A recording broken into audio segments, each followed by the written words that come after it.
Ken Griffin and his company called Citadel. Griffin threatening to not go forward with his planned project in Midtown Manhattan.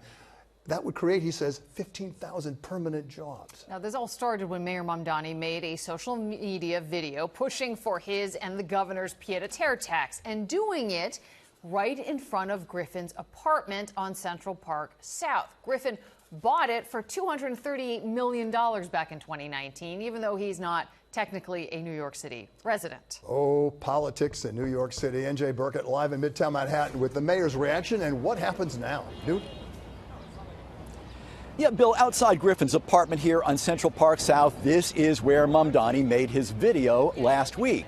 He campaigned, of course, as a Democratic socialist, and he insists tonight he's doing exactly what he was elected to do. So a clash with the city's billionaires was all but inevitable. Mayor Mamdani was making no apologies today.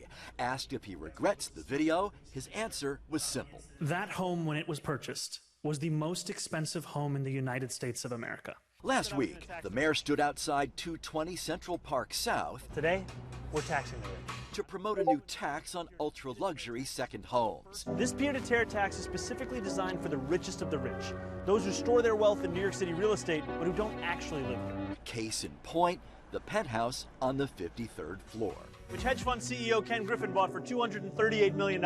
Griffin lives in Miami, CEO of Citadel, a hedge fund that employs 2,500 people in New York.